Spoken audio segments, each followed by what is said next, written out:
Today's topic is biomolecule, and in biomolecule, the first topic is carbohydrate. As the name suggests, these are the hydrate of carbon. Initially, scientists ने क्या सोचा कि ये carbon के hydrates हैं. What does mean? Carbon के hydrate. ये एक जनरल फॉर्मूला दे दिया गया CxH2O टाइम्स. तो अधिकतर कार्बोहाइड्रेट जो शुरू में मिले वो इस फॉर्मूले को फॉलो कर रहे थे, तो कह दिया they are hydrates of carbon. ठीक है, तो इनिशियल डेफिनेशन थी they are hydrate of carbon, but ये डेफिनेशन फेल हुई. इसके दो रीजन आए. पहला रीजन इसका ये आया कि ये एक कार्बोहाइड्रेट है, ऑलमोस्ट फॉर्मूला यही है C6H12O5 और इसका नाम है रैमनोज. ठीक है, तो ऑब्वियसली रैमनोज ये फॉर्मूला फॉलो नहीं कर रहा, जबकि रैमनोज एक कार्बोहाइड्रेट है, तो इट इज अ कार्बोहाइड्रेट, ये फॉर्मूला फॉलो नहीं कर रहा. और दूसरा एक molecule which is acetic acid CH3COOH, और इसे अगर हम लिखना चाहें तो ये C2H4O2 है, और इसे अगर हम लिखना चाहें तो CH2 ये भी लिख सकते हैं. दैट मींस एसिटिक एसिड या फॉर्मिक एसिड फॉर्मल्डिहाइड HCHO, इसको आप ऐसे लिख सकते हैं फॉर्मल्डिहाइड को, यानी ये वाला फॉर्मूला फॉलो हो रहा है. बट ना तो एसिटिक एसिड कार्बोहाइड्रेट है और ना ही फॉर्मल्डिहाइड कार्बोहाइड्रेट है. मतलब क्या हो रहा है, ये फॉर्मूला बनाया, जो इस फॉर्मूले को फॉलो करेंगे वो होंगे कार्बोहाइड्रेट. जो कार्बोहाइड्रेट है वो फॉलो नहीं कर रहे, जो है नहीं वो फॉलो कर रहे हैं. तो बोले तुम हट ही जाओ तो ज्यादा अच्छा है. Is it clear? मतलब काहे के लिए फॉर्मूला बनाया था कि जनरलाइज हो जाए, बट ये डेफिनेशन प्रूफ होती हुई नहीं लग गई. तो एक नई डेफिनेशन बनाई. जब सारे कार्बोहाइड्रेट को एनालाइज किया, इन सब में कॉमन क्या है. फॉर एग्जाम्पल, ये स्ट्रक्चर हम कम से कम 50 बार ही बनाएंगे इस चैप्टर में. बोर्ड में कम से कम 50 बार बनेगा, जिसका नाम है ग्लूकोज. ठीक है, तो ये रहा CHO, ये 4 कार्बन है, और फिर ये CH2OH है, यहाँ HOH, यहाँ HOH, यहाँ HOH, यहाँ HOH, ऐसे करके ये ग्लूकोज आएगा. अभी आप मत बनाओ, अभी इसकी जरूरत नहीं है, थोड़ा टाइम बाद आपको जरूरत पड़ेगी. ये ग्लूकोज का सही स्ट्रक्चर है, ये आपको बाद में जरूरत पड़ेगी, अभी नहीं. फिलहाल इस ग्लूकोज के स्ट्रक्चर से डेफिनेशन बताने की कोशिश कर रहे हैं. What are carbohydrate? ठीक है, मॉडर्न डेफिनेशन क्या है? मॉडर्न डेफिनेशन है वो कंपाउंड जिसमें एक से ज्यादा OH ग्रुप हो. कितने OH ग्रुप हैं इसमें? 5. इसमें 5 है, लेकिन एक से ज्यादा की डेफिनेशन है, मतलब 2 OH है तो भी चलेगा. एक से ज्यादा OH ग्रुप हो, कम से कम एक कार्बोनिल ग्रुप हो, कार्बोनिल ग्रुप हो, ऑप्टिकल एक्टिव हो, यानी लाइट. ऑप्टिकल एक्टिव का मतलब तो आप समझते ही है, इसमें कायरल कार्बन हो जिससे लाइट रोटेट करे.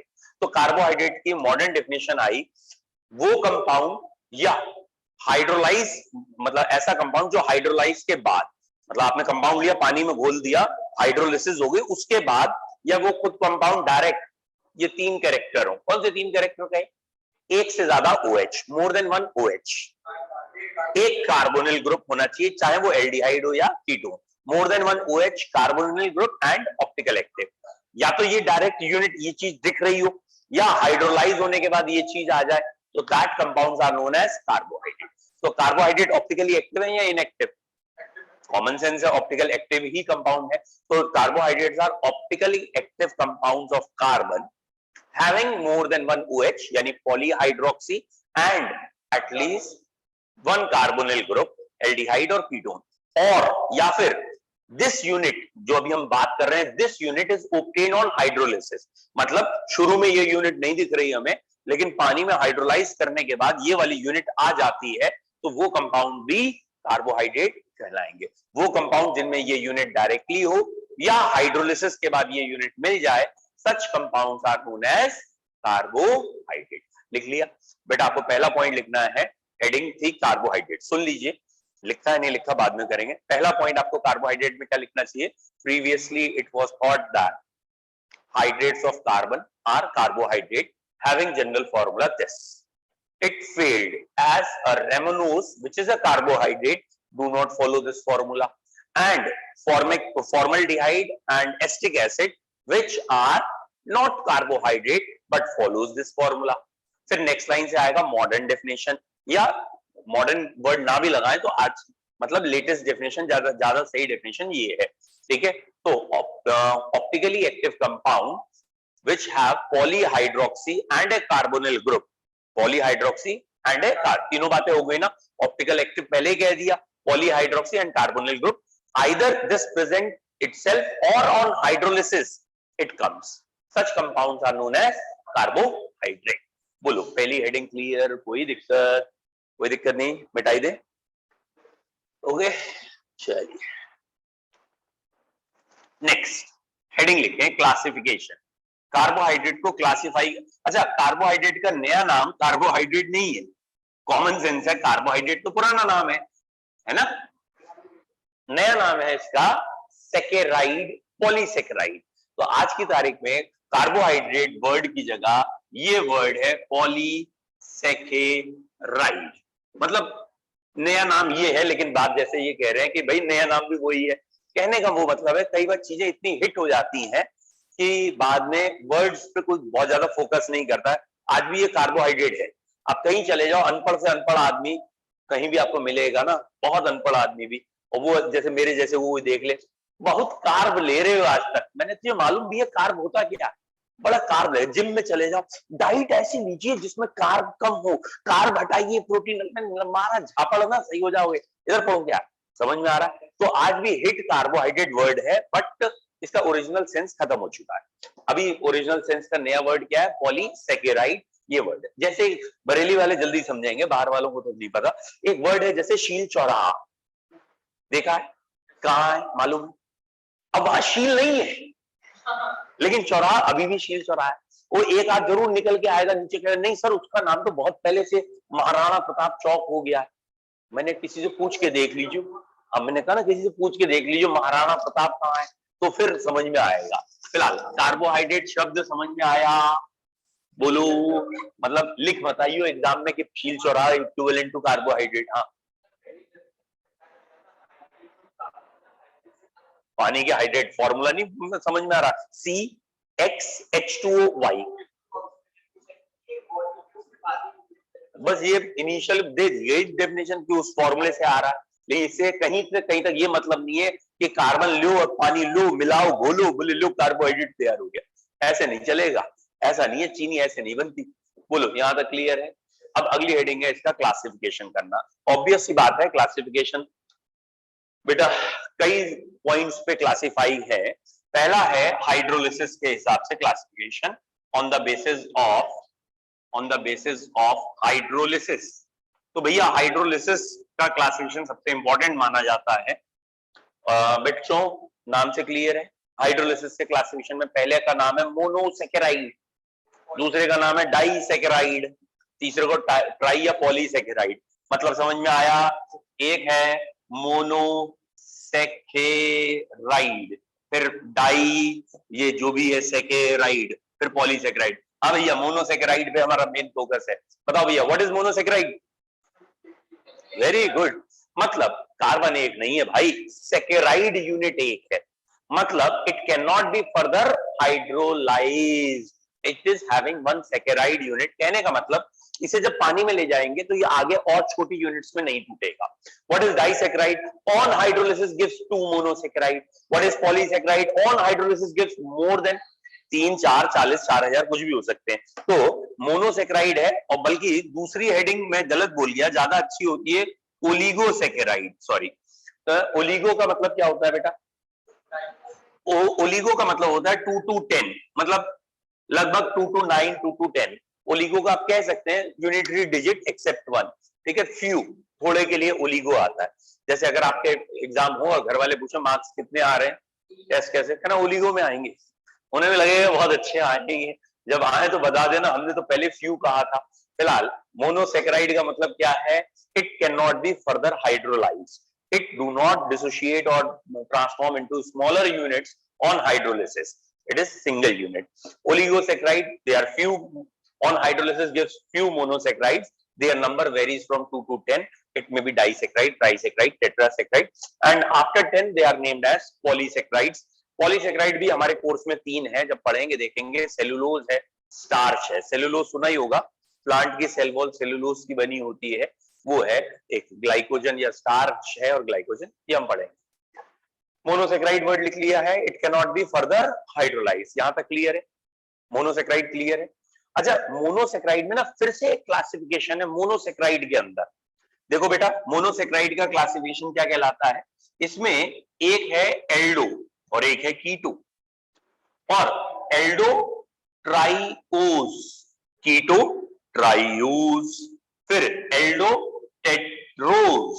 बेटा ये टेट्रोज है, लेकिन इसका मतलब ये नहीं है रोज लेके चल दो कहीं पे भी, ठीक है।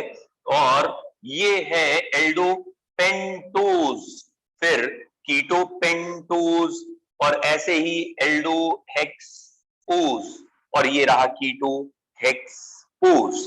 और भैया समझ में आ गया, वेरी गुड, एक आध बच्चे को समझ में आ गया है कि बेसिकली ये कहना चाह रहे हैं कि हमारा जो कार्बोहाइड्रेट है उसमें कार्बोनिल ग्रुप एल्डिहाइड है, ठीक है। और ये ओज वर्ड साइंटिफिक वर्ड है कार्बोहाइड्रेट के लिए। तो और टोटल उसमें कार्बन 3 है, टोटल कार्बन कितने हैं 3, और जो फंक्शनल ग्रुप है वो एल्डिहाइड है, कीटोन नहीं है, एल्डिहाइड है। टोटल कार्बन 3, ध्यान से सुनना, 3 कार्बन, 3 में से एक एल्डिहाइड, तो बचे हुए 2, यहां आ गए 2 अल्कोहल है, 1 एल्डिहाइड है।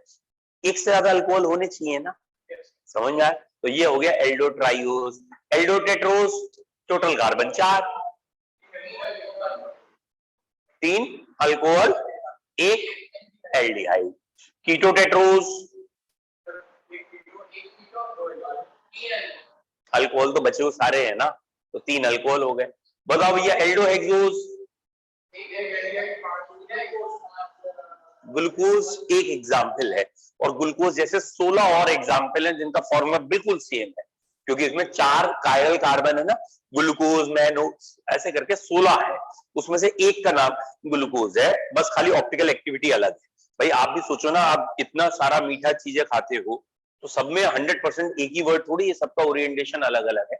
फिलहाल ये क्लासिफिकेशन लिख लिया है, तो आपको कॉपी में क्या लिखना था, monosaccharide can be further classified on the basis of number of carbon and the nature of carbonyl group।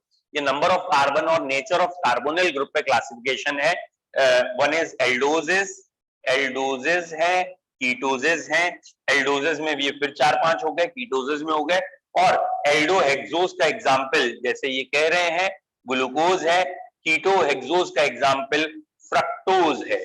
भैया एल्डोहेक्सोज में ग्लूकोज आता है और कीटोहेक्सोज में फ्रक्टोज आता है। ग्लूकोज और फ्रक्टोज आपस में आइसोमर्स हैं।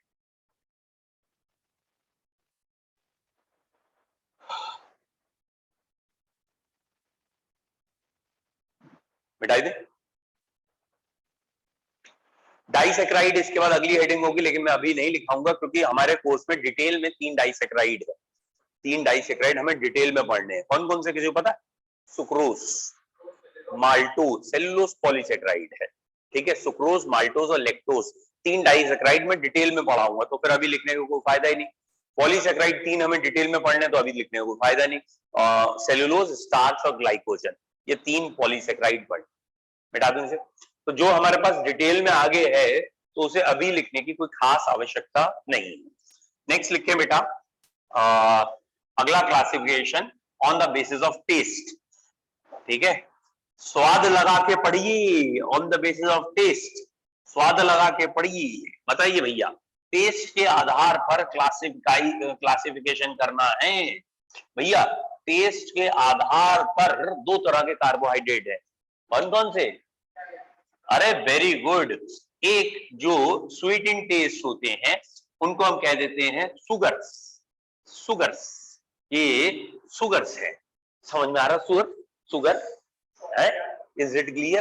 तो सुगर्स क्या है?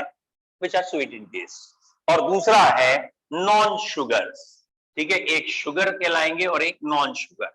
तो बेसिकली आपसे ज्यादा कोई नहीं पूछेगा, जस्ट इतना पता होना चाहिए, शुगर जनरली सारे मोनोसेक्राइड और डाइसेक्राइड शुगर है, और पॉलीसेक्राइड अधिकतर नॉन शुगर्स, ठीक है। जैसे एक सिंपल सा बात है, आप पेड़ की जो बार्क होती है, ठीक है, बार्क ऑफ द ट्री, उसको हटा दें, जो आउटर मोस्ट कवरिंग है, छाल जिसे कहते हैं हिंदी में, और उसे चबाना शुरू करें, क्या मीठी लगेगी? नहीं लगेगी। हाँ खा के देखना कभी, या कोई भी आप फल ले रहे हैं सपोज, मतलब एनिमल सेल्स जितनी भी है उनमें सेल वॉल नहीं होती, लेकिन प्लांट सेल के ऊपर एक सेल वॉल होती है which is made up of cellulose, ठीक है, जिसे हम डाइजेस्ट नहीं कर सकते। फिलहाल वो जो सेल वॉल है और सेल्यूलोज है वो कभी भी चबा के देखो, कितनी देर चबाओ कभी मीठी नहीं लगेगी, ठीक है। और इसीलिए आयुर्वेद की दवाएं कभी मीठी नहीं लगती क्योंकि वो सेल्यूलोज का ही प्रोडक्ट है अधिकतर। फिलहाल तो जो पॉलीसेक्राइड है वो नॉन शुगर्स है, लेकिन जो मोनोसेक्राइड डाइसेक्राइड है वो मीठे लगते हैं टेस्ट में, इसलिए वो क्या है हमारे शुगर्स हैं। And the sweetest sugar is, सबसे मीठी शुगर कौन है? फ्रक्टोज।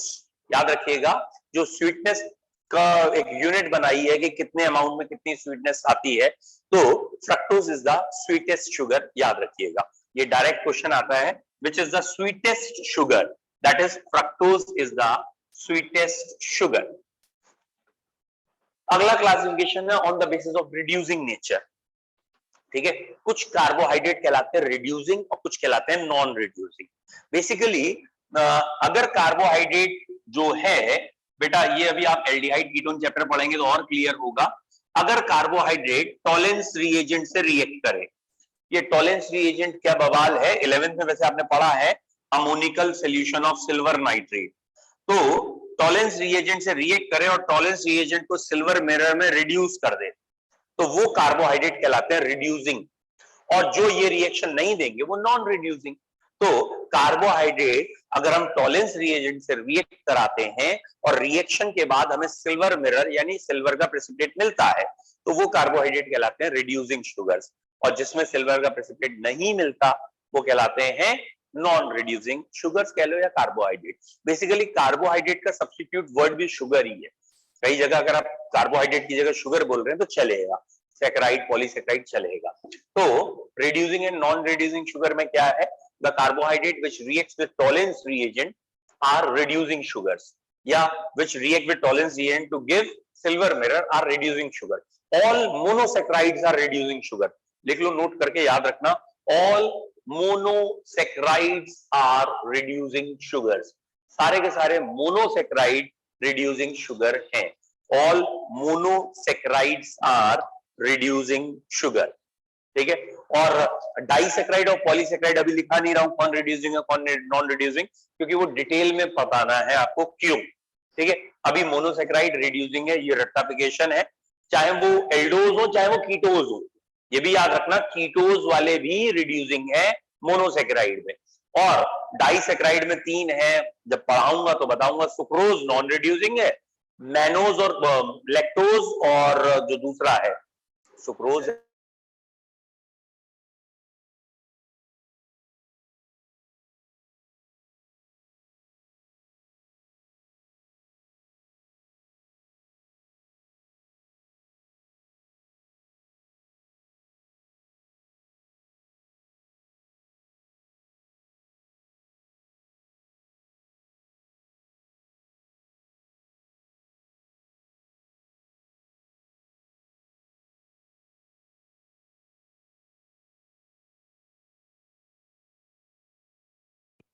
बात नहीं करो,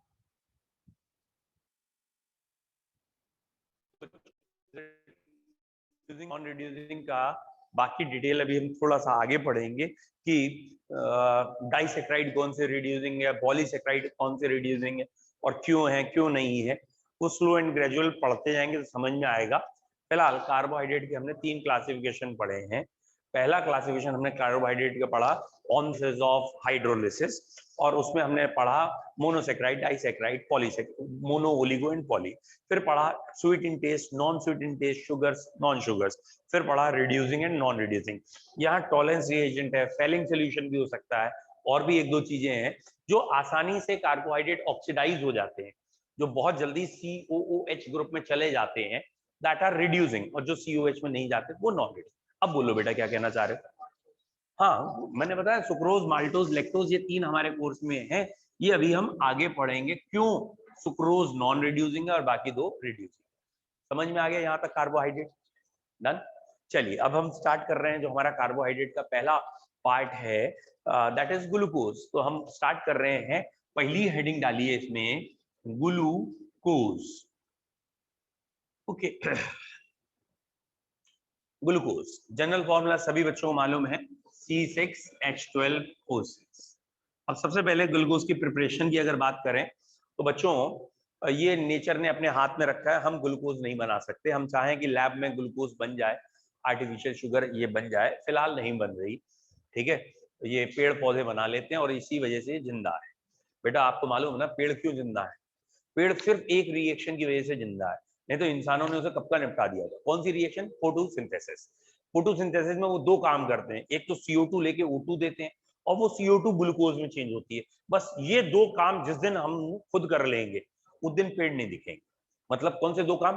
फोटोसिंथेसिस हमारे को आर्टिफिशियली होने लगे, हमने कोई चिप बना लिया जिसमें फोटोसिंथेसिस होने लगी, तो वो चिप यहाँ लगा लेंगे, फोटोसिंथेसिस यही हो गई, यही ऑक्सीजन बन गई और यही ग्लूकोज बन गया, दैट मीन्स काम हो गया। दैट इज आर्टिफिशियली, मतलब ऐसी कोई फैक्ट्री अगर आ गई फिर पेड़ की जरूरत नहीं है। छाया के लिए पेड़ थोड़ी लेते हैं, वो तो फिर छाया हो जाएगा। फिर पेड़ जिंदा एक ही शर्त पे रहेंगे ना, वाईफाई सिग्नल देता है तो जिंदा रहे, और वाईफाई सिग्नल तू देगा या एक्सेप्ट नहीं करेगा तो निकल ले तू।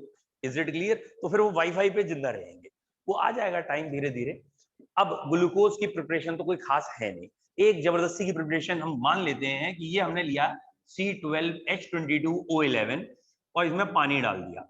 आई होप सो आपको मालूम हो, ये कहलाता है सुक्रोज, SUCROSE, सुक्रोज। और ये बन जाता है C6H12O6 प्लस C6H12O6। इसमें पहले वाले को मैंने ग्लूकोज कह दिया और दूसरे वाले को फ्रक्टोज कह दिया। यानी ग्लूकोज और फ्रक्टोज का फॉर्मूला सेम होता है, बस अंतर इतना है कि अगर ये डी फॉर्म है तो ये डी होगा और ये एल होगा। और क्योंकि इसमें ऑप्टिकल एक्टिविटी पलट जाती है कि शुरू में जो सोल्यूशन था वो डी फॉर्म था और बाद में वो सोल्यूशन एल में आ रहा है, फ्रक्टोज ज्यादा पावरफुल होता है, लाइट रोटेट करता है, तो डी से एल में चेंज हो गया। तो ये प्रोसेस कहलाता है inversion of cane sugar, inversion of cane sugar. और क्योंकि इसमें इन्वर्जन हो रहा है, ऑप्टिकल एक्टिविटी पलट रही है, इसलिए इस एंजाइम का नाम है इन्वर्टेज। यहाँ का जो एंजाइम है उसका नाम रखा गया है invertase. And obviously inversion of cane sugar से वर्ड निकाल दिया इन्होंने इन्वर्टेज। बोलो बच्चों यहां तक क्लियर है? ठीक है, inversion of cane sugar, enzyme is invertase. ठीक है, बाकी ग्लूकोज की कोई और कायदे की मेथड ऑफ प्रिपरेशन तो है ना। ठीक है, मिटा दो। अब हमें ग्लूकोज का स्ट्रक्चर स्टैब्लिश करना है।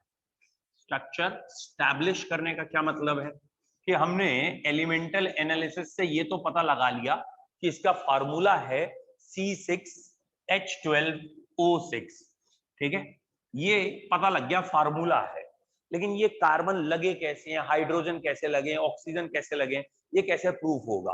तो it is a common sense, हम हमेशा प्रूफ कैसे करते हैं चीजों को? किसी ना किसी कैरेक्टरिस्टिक, किसी ना किसी रिएक्शन से प्रूफ करते हैं। तो सबसे पहले हमने इसकी रिएक्शन कराई, रिएक्शन विद HI। हमने HI के साथ, और अगर रेड फॉस्फोरस है तो और अच्छी बात है, इसको प्रोलॉन्ग हीट किया या रिएक्ट किया। रिएक्शन विद HI के बाद ये देखा कि ग्लूकोज N हेक्सेन में चेंज हो गया, N हेक्सेन में चेंज हो गया, glucose convert into normal hexane. क्या पता चला? बेटा अगर आप जानते हो HI is a very good reducing agent, और HI क्या करता है, जितने भी अल्कोहल ग्रुप हो, एल्डिहाइड हो, कीटोन हो, सबको निपटा देता है। अब ये अल्कोहल एल्डिहाइड कीटोन को निपटाता है और बाद में बन क्या रहा है? Normal hexane. बेटा नॉर्मल हेक्सेन मतलब स्ट्रेट चेन, और स्ट्रेट चेन हेक्सेन, इसका मतलब शुरू में ग्लूकोज, ये जो 6 कार्बन है वो कहाँ लगे हैं? स्ट्रेट चेन में। भले ही किसी में H लगाओ, किसी में OH या कहीं कुछ लगाओ, लेकिन ये 6 कार्बन एकदम स्ट्रेट चेन मिल गए। क्योंकि अगर इनमें कोई भी कार्बन ब्रांच में होता तो यहाँ जो आता वो नॉर्मल हेक्सेन नहीं आता, 2 मिथाइल पेंटेन, 2 डाइमिथाइल पेंटेन या ब्यूटेन, ऐसा कुछ नाम आता। तो ये नॉर्मल हेक्सेन बनने से प्रूफ क्या हो गया कि ये सारे के सारे कार्बन स्ट्रेट चेन। बोलो क्लियर है? पॉइंट समझ में आ गया? मतलब आप कोई रिएक्शन कराएंगे फिर प्रूफ करेंगे कि भाई देखो ये बना है, इसका मतलब ये है। Is it clear? पहला पॉइंट समझ में आ गया। अब हम प्रूफ कर रहे हैं कि अल्कोहल में OH ग्रुप है, कैसे प्रूव करें OH है? OH की रिएक्शंस बता के, है ना? तो आपको क्या याद है, अल्कोहल और एसिड मिलके एस्टर बनाते हैं, एसिड और अल्कोहल एस्टर बनाते हैं, और ये रिएक्शन क्या कहलाती है? एस्टेरिफिकेशन। तो अब हमने क्या किया, रिएक्शन कराई विद एसिड डेरिवेटिव्स RCOCl या RCO होल ट्वाइस O, हमने इससे रिएक्शन कराई। अल्कोहल की रिएक्शन किससे कराई है? एसिड एनहाइड्राइड या क्लोराइड से।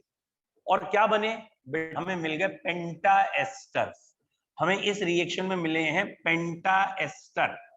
तो भैया क्या प्रूफ हो गया? पेंटा एस्टर बनने से क्या प्रूफ हुआ? 5 एस्टर। तो अगर एक अल्कोहल होता तो एक एस्टर बनते, इसका मतलब इस 6 कार्बन में 5 अल्कोहल हैं, इसीलिए तो पेंटा एस्टर बना। तो जब हमने इसकी रिएक्शन RCOCl से कराई तो पेंटा एस्टर्स बने बेटा, और पेंटा एस्टर का बनना प्रूफ कर रहा है इट हैज 5 OH ग्रुप्स। और भी एक दो रिएक्शन करा के प्रूफ कर देंगे कि इसमें अल्कोहलिक ग्रुप है, और वो भी कितने हैं? 5। ठीक है, अब हमें एल्डिहाइड प्रूफ करना है। ठीक है, अभी प्रूफ कर देंगे, लेकिन अभी आपने एल्डिहाइड्स पढ़े नहीं है ना, इसलिए थोड़ी दिक्कत आएगी। टाइम बताइए। चलो ठीक है, कल हम इसको प्रूफ करते हैं, बाकी अल्कोहल, सॉरी, बाकी प्रोसेस।